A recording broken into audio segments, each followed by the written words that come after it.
오늘 나눌 말씀 제목은 하나님 아빠입니다. 로마서 8장 1에서 17절 말씀을 읽고 나누도록 하겠습니다. 교독합니다. 그러므로 그리스도 예수 안에 있는 사람들은 정죄를 받지 않습니다.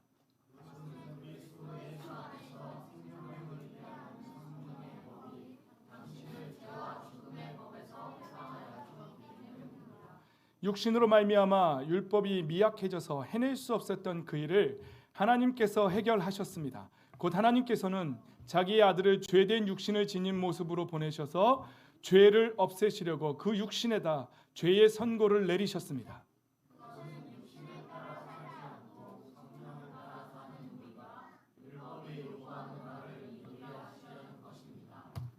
육신을 따라 사는 사람은 육신에 속한 것을 생각하나 성령을 따라 사는 사람은 성령에 속한 것을 생각합니다.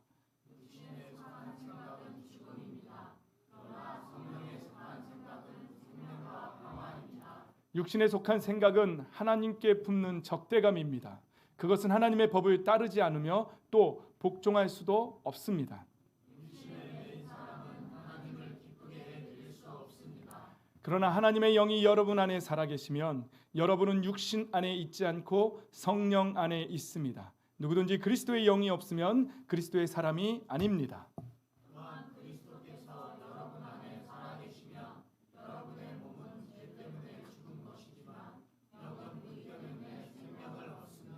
예수를 죽은 사람들 가운데서 살리신 분의 영이 여러분 안에 살아계시면 그리스도를 죽은 사람들 가운데서 살리신 분께서 여러분 안에 계신 자기의 영으로 여러분의 죽을 몸도 살리실 것입니다.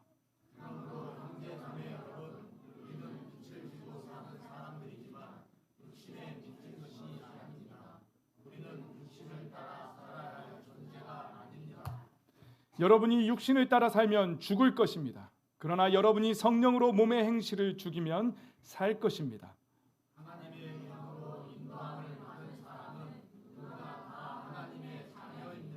여러분은 또다시 두려움에 빠뜨리는 종살이의 영을 받은 것이 아니라 자녀로 삼으시는 영을 받았습니다. 그래서 우리는 그 영으로 하나님을 아빠, 아버지라고 부릅니다. 바로 그때 그 성령이 우리의 영과 함께 우리가 하나님의 자녀임을 증언하십니다. 함께 있습니다. 자녀이면 상속자이기도 합니다.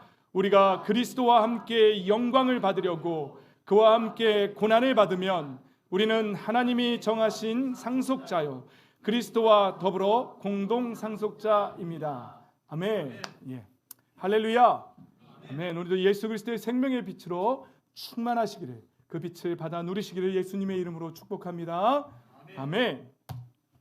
예, 오늘 제목은 하나님 아빠입니다.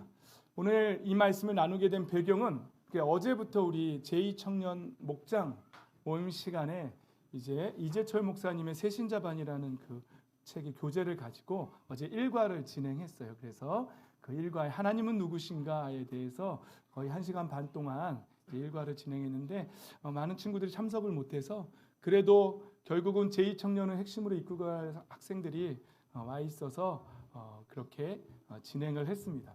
그래서 우리 청년들 토요일 목장에 빠지지 말고 오셔서 또 다음 주도 돌아오는 주도 식사 먼저 목장으로 식사 먼저 나누고 또 2과 나가고 그 다음에 나눔 갖도록 하니까 빠지지 말고 나오시기 바랍니다. 예, 거기서 내용에 너무 은혜가 되는 내용들이 있어서 여러분들하고 오늘 나누려고 이 제목으로 여러분들 앞에 섰습니다. 자, 우리 친구들 많이 모이니까 어수선하군요. 앞에 보고 떠들지 말고, 목사님 성격은 떠들면 이름을 부르죠? 그러니까 떠들지 말고, 또 그럴 줄 몰랐다는 분 그러지 마시고, 잘 목사님 보세요. 목사님 눈을 보세요. 딱 보세요. 2초만 눈을 놓치면 무슨 생각한다고요? 딴 생각한다고요. 목사님 눈을 놓치지 말고 꼭 보세요. 자, 하나님을 아빠라고 부르신 분이 계십니다. 제일 먼저 아빠라고, 하나님을 아빠라고 부르신 분이 계세요. 누구시죠? 예수님이십니다. 마가복음 14장 36절 말씀입니다. 우리 다 같이 한 목소리 한번 읽어볼까요? 시작! 예수께서는 이렇게 말씀하셨다. 아빠, 아버지께서는 모든 일을 하실 수 있으시니 내게서 이 잔을 거두어 주십시오. 그러나 내 뜻대로 하지 마시고 아버지의 뜻대로 하여 주십시오. 아멘. 예, 예수님께서는 하나님을 당신의 아버지라고 사람들에게 소개했어요. 그리고 돌로 맞아 죽을 뻔했습니다. 이스라엘 백성들은 그것을 인정할 수가 없었죠. 하나님을 아버지라고 하면 하나님과 동등된 위치로 취급했다고, 신성을 모독했다고 예수님을 죽이려고까지 했습니다. 그러나 예수님은 하나님을 아버지라고 말씀하셨습니다. 여기에 보면 아빠라고도 하고 아버지라고도 하십니다. 이게 같은 단어일까요? 다른 단어입니다. 영어로 표현하면 하나는 daddy가 되겠고요, 하나는 father가 될 것 같습니다. 발음이 조금 이상해도 이해해 주시기 바랍니다. father. 아빠는요, 희한하게도 신기하게도 아람어, 그때 당시에 이스라엘 백성이 쓰던 아람어에는요, 아빠, 데디라는 단어가요, 알파벳으로 하면 ABBA라는 단어예요. 아바가 될 수도 있겠고, 그 B가 앞으로 발음으로 오면은 세게 발음하면 아빠가 돼요. 그러니까 우리나라 말이나 아람어나 아빠가 같아요. 아빠예요.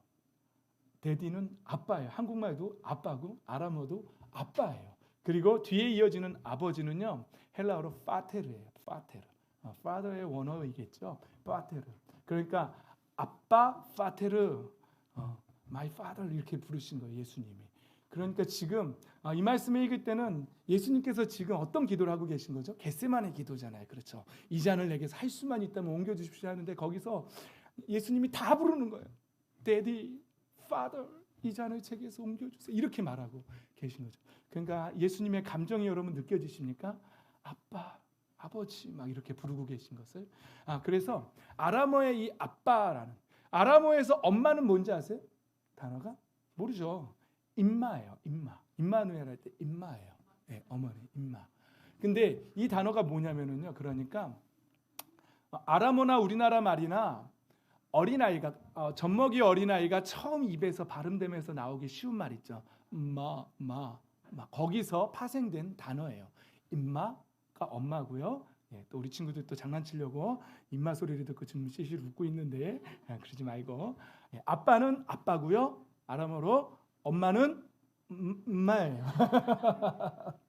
그러니까 어린아이 입에서 처음 이렇게 나오기 편한, 처음 나오는 단어를 그렇게 해서 파생된 단어가 그 단어예요. 그러니까 하나님을 이렇게 부른다는 건 어떤 의미죠? 굉장히 친근한 단어죠. 아버지보다도 아빠, 엄마 이렇게 부르는 거예요. 그러니까 하나님을 굉장히 친근하게 부르고 있는 것이죠. 예수님께서 근데 하나님을 이렇게 부르셨다는 거예요. 먼저 우리보다 앞서서 아빠라고 부르셨고 아버지라고 부르셨다는 것이죠. 그런데 우리도 아빠라고 부를 수 있다고 성경은 그렇게 말하고 있습니다. 오늘 본문에 보면은요, 하나님의 영으로 인도함을 받는 사람은 누구다 다 뭐라고요? 하나님의 자녀입니다. 그리고 여러분은 또다시 두려움에 빠뜨리는 종살이의 영을 받은 것이 아니라 어떤 영을 받았다고요? 자녀로 삼으시는 영. 하나님의 영, 자녀로 삼으시는 영. 그래서 우리는 그 영으로 말미암아 하나님을 아빠, 아버지라고 부를 수 있습니다. 부릅니다라고 사도 바울 선생님이 말하는. 여기서 말하는 아빠, 아버지도 원어로 들어가면 아람어 아빠고요, 또 헬라어 파테르입니다. 우리는 예수님이 부르셨던 것 똑같이 아빠, 파테르 이렇게 부를 수 있다는 것이죠. 무엇 때문에요? 우리를 자녀로 삼으시는 하나님의 영, 우리를 인도하시는 하나님의 영, 그리고 자녀로 삼으시는 영, 바로 그 성령이 우리의 영과 함께 우리가 하나님의 자녀임을 증언한다라고 오늘 본문 말씀은 말씀하고 있습니다. 그러니까 16절 말씀은 우리가 하나님을 아빠, 아버지라고 부르는 그 순간, 바로 그것이 우리가 하나님의 자녀임을 성령께서 증거해 주신다는 말씀입니다. 여러분 한번 하나님을 불러볼까요? 하나님 아빠라고 한번 불러보세요. 시작. 하나님 아빠. 그렇게 부를 수 있는 사람은 하나님의 영으로 인도받고 있는 것이라고. 그 안에 하나님의 영이 계시고 자녀로 삼으시는 영이 그 안에 계시다는 것을 바로 증명해 준다는 사실입니다. 그러나 그 안에 하나님의 영이 없는 사람은 하나님을 아버지라고, 아빠라고 부를 수가 없습니다. 그러나 만약 여러분들이 지금 이 자리에서 하나님을 아빠라고 부를 수 있다면 우리 모두는 하나님의 자녀인 줄 믿습니다. 그것이 우리가 성령으로 거듭났다는 사실을 증명해 준다는 사실입니다. 우리 옆 사람하고 한번 인사해 봅시다. 하나님 우리 아빠이십니다. 하나님 우리 아빠이십니다. 할렐루야. 네. 또 다른 성경에도요 이렇게 말합니다. 또 사도 바울 선생님이 똑같이 쓰셨던 갈라디아 지역에 있는 교회에 쓰셨던 편지에 보면은요, 하나님께서는 자기 아들을 보내셔서 여자에게서 나게 하시고 또한 율법 아래에 놓이게 하셨습니다. 그것은 율법 아래에 있는 사람들을 속량하시고 우리로 하여금 자녀의 자격을 얻게 하시려는 것이었습니다. 그런데 여러분은 자녀이므로 하나님께서 그 아들의 영을 우리의 마음에 보내주셔서 우리가 하나님을 아빠, 아버지라고 부를 수 있게 하셨습니다. 여기서 똑같이 단어는 아빠고요, 빠테르입니다. 아빠, 아버지, 예수님께서 부르셨던 그 단어하고 똑같은 단어입니다.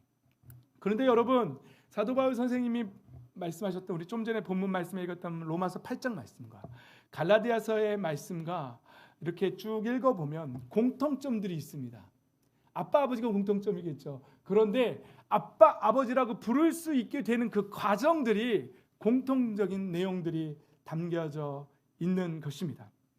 공통적인 내용은 뭐냐면 하나님께서 아들을 보내셔서 우리로 하여금 그 아들을 통해서 자녀의 자격을 얻게 하셨다는 사실입니다. 이것이 말씀들의 공통점입니다. 그러므로 그리스도 예수 안에 있는 사람들은 정죄를 받지 않습니다라고 성경은 말하고 있습니다. 정죄를 받지 않는다는 단어는 여러분 재판정에서 재판받을 때 유죄냐 무죄냐라고 말할 때 그리스도 예수 안에 있는 사람들은 유죄가 될 수 없다라고 그렇게 말합니다. 무죄라고 그렇게 말하는 것입니다. 그것은 그리스도 예수 안에 있는 생명을 누리게 하는 성령의 법이 당신을 죄와 죽음의 법에서 해방하여 주었기 때문입니다라고 말씀합니다. 3절 말씀에 보면 육신으로 말미암아 율법이 미약해져서 해낼 수 없었던 그 일을 하나님께서 해결하셨다라고 말씀하십니다. 하나님께서 해결하셨다고, 하나님께서 우리를 자녀로 만드셨다라고 성경은 말하고 있습니다. 우리의 노력과 우리의 선행과 우리의 의지와 우리가 한 어떤 것 때문에 하나님의 자녀가 된 것이 아니라 하나님께서 이 문제를 해결하셨다라고 성경은 말하고 있는 것입니다. 하나님께서 해결하셨는데 어떻게 해결하셨느냐? 바로 자기의 아들을 죄된 육신을 지닌 모습으로 이 땅에 보내셔서, 하나님의 아들을 죄악된 육신의 모습으로 이 땅에 보내셔서 죄를 없애시려고 그 육신에다 죄의 선고를 내리셨다는 것입니다. 우리가 왜 정죄를 받지 않느냐? 우리가 왜 법적인 용어로 유죄 판결을 받지 않느냐? 그것은 하나님의 아들이 육신의 몸을 입고 이 땅에 오셔서 그 육신의 몸에다가 우리의 모두의 죄를 예수 그리스도의 몸에 선고하셨다는 것입니다. 그래서 예수님은 하나님의 어린 양, 세상 죄를 지고 가는 하나님의 어린 양이라고 성경은 말하고 있는 것입니다. 사랑하는 성도 여러분, 저와 여러분의 모든 죄악을 우리에게 판결하지 않으시고 우리에게 유죄라고 선고하지 않으시고 누구에게 선언하셨다고요? 육신을 입고 계신 하나님의 아들 예수 그리스도에게 모든 세상의 죄를 짊어지게 하시고 네가 유죄라고 하나님이 선고하셨다는 것입니다. 우리를 하나님의 자녀로 삼기 위해서, 우리로 하여금 다시 하나님을 아빠, 아버지라고 부르게 하시기 위해서, 부르게 하게 하시기 위해서 예수 그리스도를 이 땅에 보내시고 예수 그리스도에게 유죄 판결을 내리셨다는 것입니다. 이제 그 예수님이 우리의 모든 죄를 짊어지시고 십자가에서 대신 죽어 주셨습니다. 그래서 우리는 하나님 앞에 정죄받지 않는다는 사실입니다. 그런데 이어지는 말씀들에는 그럼에도 불구하고 육신을 따라 사는 사람들이 있다는 사실입니다. 여러분, 하나님께서 우리를 용서해 주시기 위해서, 타락한 인간들을 구원해 주시기 위해서 그 아들 예수 그리스도를 이 땅에 보내시고 정죄하시고 십자가에 못 박혀 죽게까지 하셨는데 그 예수 그리스도를 거부하고 부인하고 모른 척하고 그 예수 그리스도를 마음에 받아들이지 않고 여전히 자신의 타락한 육신의 본성을 따라 살아가고 있는 사람들을 하나님은 앞으로 어떻게 하시겠습니까? 여러분, 오늘 본문 말씀은 그 육신을 따라 살지 말고 성령을 따라 살라고 너희를 이끄시는, 우리로 하여금 하나님을 아빠 아버지라고 부를 수 있게 해주시는 우리 안에 계신 하나님의 영, 자녀로 삼으시는 영, 하나님께서 보내신 아들의 영, 그리스도의 영, 우리를 자유케 하시는 그 영을 따라 살라고 오늘 본문 말씀은 말씀하고 있는 것입니다. 사랑하는 성도 여러분, 여러분들은 여전히 육신을 따라 살고 계십니까? 아니면 우리 안에 계신 성령님을 쫓아 살고 계십니까? 선택하십시오.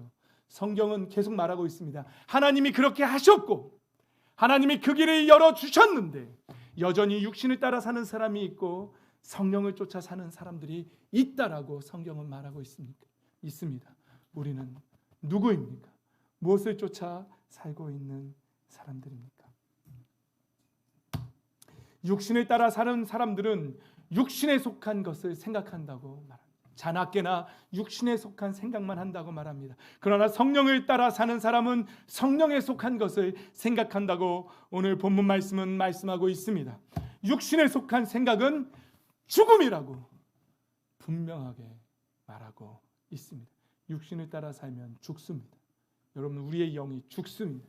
그러나 성령에 속한 생각은 생명과 평안이라고 분명하게 말하고 있습니다. 그래서 육신에 속한 생각을 따라 육신에 속한 생각을 품고 사는 사람들은 육신에 속한 생각 자체는 뭐냐면 통틀어서 하나님께 품는 적대감이라고 그렇게 말하고 있습니다. 그런 사람들은, 하나님께 품는 적대감을 갖고 있는 사람들은 하나님의 법을 따르지 않으며 복종할 수도 없다라고 말하고 있습니다. 여러분, 어제 계속해서 요즘 뉴스에서 코로나19 바이러스가 집단 감염을 다시 일으키고 있다라고 말하고 있습니다. 어디서 번식하고 있냐면 안타깝게도 게이바 있는 곳에서 저는 깜짝 놀랐어요. 뉴스를 보면서 그 확진자가 갔던 그 게이바 한 곳, 그날 하루만 1946명이, 제가 뒤에 46명은 정확한지 모르겠어요. 제가 기사를 보고 1900명까지는 정확한 수치인데 뒤에가 90산지 60산지 46인지 조금 헷갈려요. 1946명 정도가 그날 하루만 그 게이바를 찾았다고 합니다. 그래서 그 인터뷰하던 그 방역단체의 보건 그 직원이 그날 하루만 1946명이지 사실은 거기에 바이러스가 감염되면 거기에 살고 있잖아요. 며칠 동안 바이러스는 살고 있잖아요. 그러니까 거기에 그 한 곳에 하루만 그 수치지 며칠을 따지면, 그리고 그 사람이 돌아다니는 다른 곳까지 따지면 엄청난 숫자라고 그렇게 말합니다. 그래서 이번에 어떻게 보면 신천지가 이 코로나19 사태로 확 드러났던 것처럼 하나님께서 어쩌면 그 게이의 일들을 하나님께서 확 드러내실 수도 있겠다라는 생각이 들고 있습니다. 그래서 제 개인적인 발언은 생각은 그게 드러나서 국민들에게 동성애가 뭔지, 게이가 뭔지, 호모가 뭔지, 레즈비언이 뭔지 분명하게 알게 되어서, 그래서 좀 우리나라가 그런 차별금지법 같은 게 통과되지 않았으면 좋겠습니다. 여러분, 차별금지법이 통과됐던 영국이나 호주나 미국의 그 인터뷰하는 내용들을 들어보면은요, 차별금지법이 우리나라에서 통과되면은요 어떤 일이 벌어진지 아십니까? 제가 지금 오늘 이렇게 설교했잖아요. 실제적으로 영국에서 어느 목사님이 동성애가 죄라고 설교했다가 징역 7개월, 징역 7개월형을 받았습니다. 그래서 감옥 가게 되어 있어요. 차별금지법이 통과되면은요, 그거 잘못됐다라고 말 자체를 못 하는 거예요. 그래서 그냥 그 말을 하는 것, 동성애는 죄입니다, 하나님은 죄라고 하십니다라고, 성경에 죄라고 분명히 나와 있습니다라는 그 말을 못하게 만들겠다, 그걸 금지시키겠다는 법이 차별금지법이에요. 여러분, 그러나 그걸 혼동하지 마세요. 차별금지법은요, 그러니까 여러분, 사람들이요 그걸요 인종차별하고 같이 묶어서 가요. 그러니까 사람들이 흑인을 인종차별하는 사람들은 백인이 흑인 존재 자체를 막 비하하는 거잖아요. 그걸 그런 식으로 포장하는 거예요. 그래서 인간 자체를 비하하면 안 된다는 식으로 차별금지법이 그래서 통과돼야 된다는 식으로 포장해서 나가요. 그러나 우리가 말하는 거는요, 그 인간 존재 자체를 비하하는 게 아니에요. 여러분 속으시면 안 돼요. 인간 존재 자체를 비하하는 게 아니라 그들이 하는 죄악된 행위, 동성애 행위를 우리가 그거 잘못됐다라고 말할 수 있어야 된다는 것이죠. 그러나 차별금지법이 통과되면 그 행위가 잘못됐다라고 말하는 것 자체가 불가능해지는 거예요. 그러니까 우리는 계속해서 기도해야 됩니다. 여러분 굉장히 유명한 정치인들이 지금 차별금지법을 통과시키려고 하고 있습니다. 이미 과거에 차별금지법을 법으로 발의됐는데 통과되지 못했는데 그 법에 발의했던 그 의원들 이름이 있어요. 거기에 다음 대통령이 되려고 하는 사람, 제가 설교 단위에서 정치 얘기하고 싶지 않아서 구체적으로 이름은 말하지는 않겠습니다. 그러나 여러분 깨어 있어야 합니다. 누가 그런 법을 통과시키려고 하고 있는지 한국 기독교가 정말로 깨어 있어야 합니다. 안타까운 것은 교회를 대표하는 한기총이나 이런 보수 단체들이 좀 잘못된 방향으로 좀 그 사람들에게 예배만 모여서 지키는 것만 지키려고 그렇게 해서 좀 미운 모습으로 보여서 너무 안타까운 거예요. 그렇게 끌고 가면 안 되죠. 그게 아니라 중요한 건 우리가 모여서 예배하냐 흩어져서 예배하냐 그게 중요한 게 아니라 본질은 기독교가 그런 차별금지법 같은 그런 법들을 통과하지 못하게 지킬 수 있느냐, 이렇게 대표들이 끌고 가야죠. 왜 그런 걸 다 놓치고 모여서 예배하는 데만 집착해가지고 세상 사람들로 하여금 그런 미운 모습을 보이고 얼렁뚱땅 그런 법이 함부로 통과될 수 있도록 그런 비밀을 제공하냐는 거죠. 지도자들은 혹시 이 방송을 보신다면 정신 바짝 차리고 정말 제대로 된 방향으로 이끌어 주시기 바랍니다. 네가 해보라고요? 제가 조금 부족해서 조금 그렇습니다. 제가 끌고 가기에는 조금 부족하니 좀 잘나신 분들 좀 잘 끌고 가십시오. 좀 방향을 좀 잘. 맹인이 소경이 소경을 시각장애인이 시각장애인을 인도하듯이 그렇게 하지 마시고 정말 영적으로 깨어서 한국 기독교를 어느 방향으로 끌고 가야 되는지 분명하게 깨어서 보고 끌고 가 주셨으면 하는 바람이 있습니다. 제가 다루기엔 너무 큰 주제여서 여기까지만 하겠습니다. 그래서 여러분 그런 동성애자들, 하나님께 품는 적대감을 갖고 있는 사람들이죠. 제가 봤던 동영상 하나에서는 영국에 있는 어느 목사님이 하나님은 여러분을 사랑하십니다. 여러분 죄에서 떠나십시오라고 거리에서 복음을 전했더니 그 목사님이 둘러싸고 막 때리려고 하고 네가 뭔데 절대적인 선에 대해서 얘기하냐고 막 하는데 세상에 경찰이 와서 팔을 비틀고 끌고 가더라고요. 그 동영상 여러분 차별금지법이라는 제목으로 유튜브를 치면은 그런 동영상들이 많이 있어요. 실질적으로 영국, 호주, 미국에서 일어나고 있는 일들 많이 나와 있어요. 절대로 대한민국에서는 아직은 통과 안 됐는데 안타깝게도 지금 많은 국회의원들이 그 조례 이런 것들로 그런 것들을 통과시키려고 하는 사람들이 많이 있어요. 여러분 정치에 깨어 계셔야 합니다. 정교 분리는 기독교인이 정치에 참여하면 안 된다는 말이 아니에요. 그거 오해하시면 안 돼요. 국가가 기독교를 탄압할 수 없다라는 말이에요. 그게 정치와 종교의 분리, 정교 분리예요.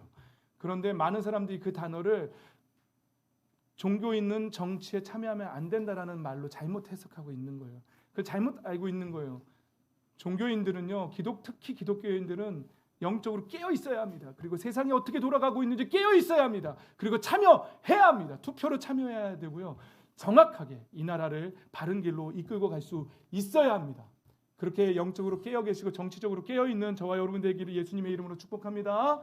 아멘. 그저 예배에 나와서 복만 구하고 그렇게 기복적인 신앙으로만 있으면 안 돼요. 지금 세상이 그런 단계가 아니에요. 영적으로 깨어서 우리는 기도로 돌파해 나가야 할 사람들입니다. 할렐루야. 아멘. 그렇습니다. 그래서 게이바 얘기가 나온 건 육신에 속한 생각을 계속 품는 사람들, 그런 사람들은 하나님을 향한 적대감을 갖고 있고, 그런 적대감을 갖고 있는 사람은 하나님의 법을 따르지도 않을 뿐더러 복종할 수도 없다라고 성경은 말하고 있는 것입니다. 그래서 육신의 매인 사람은 하나님을 기쁘게 해드릴 수 없다라고 우리에게 말씀하고 있는 것입니다. 여러분, 하나님의 영이 여러분 안에 살아계시면 여러분은 육신 안에 있지 않고 성령 안에 있다라고 성경은 말하고 있습니다. 누구든지 그리스도의 영이 없으면 그리스도의 사람이 아닙니다. 그리고 13절에는 육신을 따라 살면 죽을 것입니다. 그러나 여러분이 성령으로 몸의 행실을 죽이면 살 것이라고 말합니다. 여러분, 날마다 기도하십시오. 기도할 때 어떻게 하시냐면요, 우리의 죄악된 본성이 여전히 우리에게 올라옵니다. 그게 때로는 분노일 수도 있고요. 근데 성경은 화가 나도 죄를 짓지 말라고 그렇게 말합니다. 화는 날 수 있어요. 그러나 그 화난 상태를 계속 그 감정을 붙잡고 죄를 짓는 곳까지 가지 말라는 거예요. 예. 그때 여러분 어떻게 하냐면요, 성령을 구하십시오. 빛을 선포하십시오. 빛이 있을지어다. 우리 친구들 잘하고 있죠? 예. 빛이 있을지어다 선포하십시오. 화날 때마다 빛이 있으라. 그것이 바로 성령으로 내 안에 있는 몸의 행실을, 타락한 본성을 죽이는 것입니다. 할렐루야. 우리 친구들 너무 잘하고 있는 거예요. 우리 어른들은 우리 친구들을 본받으십시오. 여러분들 화가 날 때마다 여러분 빛이 있으라 선포하고 계십니까? 우리 제2청년들 선포하고 있는 친구들 손 들어보십시오. 네, 한 명밖에 없습니다. 그러나 우리 초등부 친구들 빛이 있으라 선포하고 있는 친구들 손 들어보십시오. 할렐루야. 4명, 5명이나 있습니다. 이러니 우리 아름다운 꿈의 교회는 정말 희망이 있는 교회라 하지 않을 수 없습니다. 할렐루야. 잘하고 계신 거예요. 우울한 감정이 들 때도요, 여러분, 우리는요 감정이 있어요. 감정이 있는데요, 여러분 감정은요, 제가 수요 예배도 말씀드렸지만 감정은요 기쁠 때도 있고 슬플 때도 있어요. 또 좋을 때도 있고 막 화가 날 때도 있고요. 감정은 항상 바뀌어요. 그렇죠? 감정은 항상 바뀌어요. 그때마다 그 감정을 가지고 누구한테 나아간다고요? 하나님께 나아간다. 하나님, 저 슬퍼요. 그러니까 슬픈 감정이 들 수는 있어요. 그건 자연적인 거예요. 우리에게 감정이 있기 때문에. 그러면 그 슬픈 감정을 가지고 누구한테 간다고요? 하나님, 저 슬퍼요. 이렇게 하나님 앞에 나아가는 거예요. 그런데 어리석게도 하나님께 나아가지 않고 그 슬픈 감정을 그냥 붙잡고 계속 가는 거예요. 그러면 어디까지 간다고요? 우울증까지 간다고요. 예, 그게 어리석어요. 분노는요, 분노가 났을 때는 하나님, 저 정말 화가 나요. 이것 때문에 화가 나요. 성령님 도와주세요. 이렇게 하면 되는 거예요. 빛이 있을지어다. 주 예수 그리스도의 이름으로 빛이 있을지어다 선포하면 되는데 그 화난 감정을 가지고 계속 붙잡고 가요. 그럼 어디까지 간다고요? 죄 짓는 데까지 간다고요. 그러지 말라고요. 근데 하나님이 정말 원하시는 건요, 우리 안에 하나님의 영을 부어주시고, 하나님이 정말 원하시는 거는요, 우리가 슬플 때 하나님 저 슬퍼요라고 하나님과 교제하고, 화날 때는 하나님 저 화나요라고 하나님과 또 교제하고, 기쁘면 하나님 저 기뻐요 찬양할래요 그러면서 하는 산 위에서 계곡까지 이렇게 찬양하는 거죠. 기쁘면 또 찬양하고. 예, 그런 거예요. 그런데 삶에서 우리의 감정 가지고 하나님과의 그런 교제 없이 그냥 감정만 붙잡고 있다가 주일날 나와서 예배만 한다. 그게 어떤 행위냐면요, 이사야 선지자가 예언했을 때요, 그때 당시에 사람들이요, 하나님이 그렇게 말하거든요. 이사야 선지자를 통해서 니네가 바치는 짐승 역겹다. 이제 그만 좀 가져와라. 왜 그러셨어요? 이때 당시에 사람들은요, 하나님 앞에 그 마음으로 하나님과 교제하는 걸 원치 않았어요. 마음으로는 하나님과 멀어졌어요. 말로만 나 하나님 믿어, 나 하나님 믿어, 말로만 그랬고요, 진짜 마음의 중심으로는 그냥 세속적으로 살았어요. 그리고는 안식일날 나와서 그 성전에 가서 짐승 잡아서 그 피만 갖다 바치고 피만 뿌리면 다 된다고 생각했어요. 그래서 결국 그들의 결론이 어떻게 됐죠? 하나님께서 그들을 깨닫게 하시기 위해서 나라를 망하게 하셨어요. 그리고 포로로 잡혀가게 하시고, 그리고 그것이 잘못됐다는 사실 하나님이 깨닫기를 원하셨어요. 그럼 지금도 이 시대에도 똑같이 만약에 우리가 우리의 감정을 가지고 하나님 앞에 나아가지 않고 그냥 슬프면 그냥 슬프고 화나면 그냥 화난 대로 막 하고 막 살다가 주일날 교회에 나와서 비나이다 그 내가 지금 간절히 하나님 앞에 예배하면 복을 받겠지 하면서 간절히 한다면 하나님 우리 보고 뭐라 그러시겠어요? 평상시에는 감정으로 하나님과 교제하지 않고 예배 때만 나와서 그렇게 하면 하나님이 우리 보고 역겹다고 하지 않으시겠습니까? 그때 당시에 역겹다고 하셨던 하나님께서 제발 그렇게 예배하지 말라고 우리에게 그렇게 말씀하지 않겠습니다. 여러분, 진정한 예배는요, 그래서 삶 속에서요, 우리의 감정을 가지고, 우리가 슬플 때도 하나님께 그 슬픔의 감정을 가지고 예배하고, 화가 났을 때, 분노가 일었을 때도 그 감정을 가지고 하나님, 저 화가 났어요 하고 하나님하고 교제하고, 이것이 진짜 삶의 예배인 줄 믿습니다. 이것이 정말 하나님과 함께 더불어 먹고 마시며 사는 삶이에요. 하나님이 정말 원하시는 건, 하나님이 우리에게 그 영을 우리 안에 두셔서 정말 원하신 건 우리와 하나 되어서 우리와 그렇게 교제하며 살기를 원하시는 것입니다. 이러한 삶을 살게 되기를 예수님의 이름으로 축복합니다. 아멘. 그렇습니다. 그 삶을 오늘 말하고 있는 것입니다. 9절 말씀을 한번 잘 보십시오, 여러분. 그리스도의 영이 없으면 그리스도의 사람이 아닙니다라고 말합니다. 그러면 그리스도의 영이 있으면 뭡니까? 그리스도의 사람인 것입니다. 할렐루야. 아멘. 저와 여러분 안에는 그리스도의 영이 살아계신 줄 믿습니다. 아멘. 그리스도의 영, 자녀로 삼으시는 영, 바로 성령 하나님이 우리 안에 계신 줄 믿습니다. 그 하나님의 영으로 인도함을 받는 사람은 누구나 다 하나님의 자녀라고 오늘 선포하고 있는 것입니다. 하나님의 자녀로 삼으시는 영을 받은 사람들은 하나님을 예수님이 말씀하셨던 것처럼 아빠, 아버지, 아바, 파테르라고 부를 수 있는 것입니다. 바로 저와 여러분이 하나님의 영으로 거듭난 우리가 바로 하나님을 아빠라고 부를 수 있는 존재가 되었다는 사실입니다. 그래서 오늘 마지막 말씀 17절 말씀은 뭐라고 말합니까? 함께 한 목소리로 선포하듯이 한번 외쳐봅시다. 시작. 자녀이면 상속자이기도 합니다. 우리가 그리스도와 함께 영광을 받으려고 그와 함께 고난을 받으면 우리는 하나님이 정하신 상속자요 그리스도와 더불어 공동 상속자입니다. 예, 그렇습니다. 자녀이면 뭐라고요? 상속자. 뭘 상속받습니까? 하나님의 나라를 상속받는 줄 믿습니다. 그래서 천국은 바로 하나님의 자녀들이 가는 곳입니다. 많은 사람들이 자기는 착하게 살았으니 천국에 갈 거라고 생각하지만 미안하지만 아무리 착하게 살아도 하나님의 영이, 그리스도의 영이 그 안에 없으면 그 사람은 하나님의 자녀가 아니고 하나님의 자녀가 아닌 사람은 하나님의 나라의 상속자가 될 수 없습니다. 그리고 미안하지만 본인이 착하게 살았다고 말할 때 그 착함의 기준은 자기가 정한 기준이에요. 하나님의 기준에는 사실은 미칠 수도 없는 수준의 선함이에요. 제가 지난주에도 얘기했죠. 인간은 나는 뭐 남한테 해코지한 적 없어라고 말할 때는 형법적인 얘기, 행위로 드러난 죄, 그런 죄 진 적이 없다. 나는 행동으로 그런 죄 한 적이 없다라고 말하는 거예요. 그러나 하나님의 법에서는 무엇까지 죄라고요? 마음의 생각까지도 다 죄라고요. 여러분 나쁜 생각 품은 적 있어요? 예, 많죠. 그러면 그게 하나님 기준에서 죄라고요.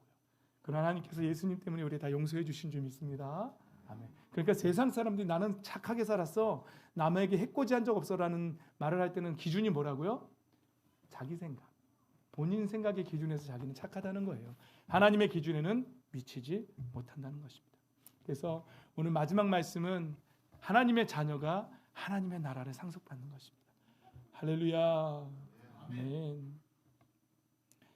하나님을 아빠, 아버지라고 부르게 하셨어요. 왜 그러셨을까요? 하나님의 싫은데, 나 그 싫은데, 예수가, 내 아들 예수가 그렇게 시켰으니 뭐 해줘야지 뭐 이러실까요? 그래서 그럴까요? 누가 원하셨을까요? 우리로 하여금 하나님을 아빠, 아버지라고 부르게 하신 건 누가 정말 그걸 원하셨기 때문에 그렇게 하신 거예요. 누가 원하셨을까요? 하나님이 원하시는 거예요. 하나님은요, 우리가 하나님을 아빠라고 부르기를, 아빠라는 의미 아까 얘기했죠. 다시 한번 강조합니다. 어린아이가 막 입을 뗄 때 나온 그 발음이 파생돼서 나온 단어가 아빠, 엄마예요. 하나님 아버지는 우리가 하나님을 그렇게 부르기를 원하세요. 누구보다도 간절히 원하세요. 그래서 하나님의 영, 성령 하나님을 자녀로 삼으시는 영을 우리에게 두신 줄 믿습니다. 아멘. 하나님은 그렇게 사랑하세요, 우리를. 얼마나 사랑하시냐고요?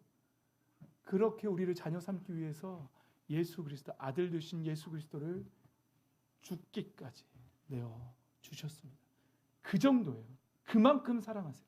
그래서 성경은 우리에게 이렇게 말하세요. 하나님의 사랑을 이렇게 표현하세요. 이사야 43장 1절, 우리 아름다운 꿈의 교회가 개척할 때 우리 교회에게 주신 말씀이 이사야 43장이에요. 여기에 따라 나오신 분들은 모두 이 말씀을 받고 나오셨어요. 예. 뒤늦게 합류하신 분들 이 말씀을 받고 합류하셨어요. 한번 읽어봅시다. 시작. 그러나 이제 야곱아, 너를 창조하신 주님께서 말씀하신다. 이스라엘아, 너를 지으신 주님께서 말씀하신다. 내가 너를 속량하였으니 두려워하지 말아라. 내가 너를 지명하여 불렀으니 너는 나의 것이다. 예, 오늘 하나님께서 우리에게 말씀하십니다. 우리를 얼마나 사랑하시는지. 내가 널 살렸어. 내가 널 자녀 삼았어. 너는 내 거야. 오늘 하나님이 이 말씀은 우리에게 사랑을 고백하는 말씀이에요. 넌 내 거야. 상선아, 너가 누군지 아니? 넌 내 거야. 아무개야, 넌 내 거야. 하나님 오늘 우리에게 그렇게 말씀하시는 거예요. 내 거라고. 너희들은 내 거라고. 이 세상 그 누구도 내 걸 뺏어갈 수 없다고. 나는 절대 너희들을 포기하지 않을 거라고. 하나님 오늘 우리에게 선포하시는 것입니다. 이 하나님의 사랑이 느껴지십니까? 네가 내 거라고 외치는, 절규하시는 하나님의 소리가 여러분 귀에 쟁쟁하게 들리십니까? 이 소리가 들리시기를 예수님의 이름으로 축복합니다. 너는 내 거라고 외치시는 하나님의 그 마음이 느껴지시기를, 깨달아지시기를 예수님의 이름으로 축복합니다. 이 말씀이 부족해서, 이사야 43장의 1절 말씀이 부족해서 이사야 49장에는 한 번 더 이렇게 말씀하십니다. 한번 읽어볼까요? 시작. 어머니가 어찌 제 젖먹이를 잊겠으며 제 태에서 낳은 아들을 어찌 긍휼히 여기지 않겠느냐. 비록 어머니가 자식을 잊는다 하여도 나는 절대로 너를 잊지 않겠다. 보아라 예루살렘아, 내가 내 이름을 내 손바닥에 새겼고 내 성벽을 늘 지켜보고 있다. 아멘.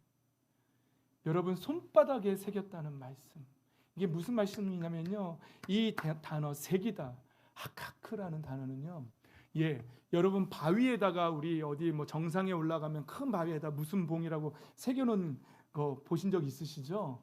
예, 그 단어예요. 하카크가 돌에다, 바위에다가 이름을 새겼다라는 뜻입니다. 하나님께서 손바닥에 그냥 쓰신 게 아니고요, 지워질 수 있는 볼펜으로 이렇게 쓰신 게 아니고요, 손바닥에 우리의 이름을 그렇게 파서 새기셨다는 말씀입니다. 할렐루야. 저와 여러분의 이름은요, 하나님의 손바닥에 새겨져 있습니다. 새겨져 있는 줄 믿습니다. 하나님은 그렇게 표현하실 정도로 우리를 사랑하신다는 것입니다. 이 하카크의 단어는요, 정확하게 법이 제정됐을 때, 법으로 정해졌을 때, 법을 제정할 때 쓰는 단어이기도 합니다. 한번 법이 제정되면 변할 수 없는 그 법. 그래서 하나님은 하나님의 손바닥에 우리의 이름을 새겼더라고. 너는 내 것이라고. 너를 내 손바닥에 새겼다라고 하나님 오늘 우리에게 말씀하고 계십니다. 하나님이 우리를 얼마나 사랑하시는지 여러분 마음에 와 닿으십니까? 사랑하는 우리 어린이 친구들도 하나님이 여러분들을 얼마나 사랑하시는지 여러분 마음에 오십니까? 여러분 한 사람 한 사람의 이름을 하나님 새기셨어요. 하나님 손바닥은 되게 크셔야겠군요. 예. 다음에 얘기합시다. 하나님께서 마지막으로 이 말씀으로 하나님의 사랑을 우리에게 표현하십니다. 하나님이 얼마나 우리를 자녀로 삼기를 원하셨는지요. 주 너의 하나님이 너와 함께 계신다. 구원을 베푸실 전능하신 하나님이시다. 너를 보고서 기뻐하고 반기시고 너를 사랑으로 새롭게 해주시고 너를 보고서 노래하며 기뻐하시는 것이다. 여기서 노래한다는 이 단어는요, 비명을 지른다는 얘기예요. 우리가 막 노래하면서 막 소리를 외치는 그런 뜻의 단어입니다. 하나님께서 우리를 보시면서 마치 집 떠났던 탕자가 집으로 돌아왔을 때 우리의 이름을 막 부르면서 내 아들 그러면서 막 외치면서 우리를 보면서 그렇게 기뻐하신다는 거예요. 즐거이 부르며 기뻐하신다는 사실입니다. 하나님께서 우리를 그렇게 사랑하십니다. 우리를 당신을 아빠라고 부르기를 원하시는 분은 바로 하나님 아버지이십니다. 하나님은 우리가 하나님을 아빠라고 부르게 하기 위해서 예수 그리스도의 생명의 대가를, 피의 대가를 십자가에서 치르게 하셨습니다. 그리고 우리의 죄를 무죄로 만드셨고, 그 예수 그리스도의 십자가를 마음에 받아들인 사람들은 하나님의 영을 그 안에 부어주셨고, 자녀로 삼으시는 영, 그 영을 통해서 우리는 하나님을 아빠라고 부르게 하셨습니다. 그리고 우리에게 말씀하십니다. 너는 내 것이다. 너의 이름을 내 손바닥에 새겼다. 그리고 내가 너 때문에 노래 부른다 라고 말씀하십니다. 오늘 이 말씀 아시지요? 가로 안에 있는 너를 뭐라고 바꿔야 되는지 아시지요? 자기 이름으로 넣어서 크게 외치고 오늘 말씀을 마치도록 하겠습니다. 준비하시고 찬양팀 나가겠죠? 시작. 주 상선이의 하나님이 상선이와 함께 계신다. 구원을 베푸실 전능하신 하나님이시다.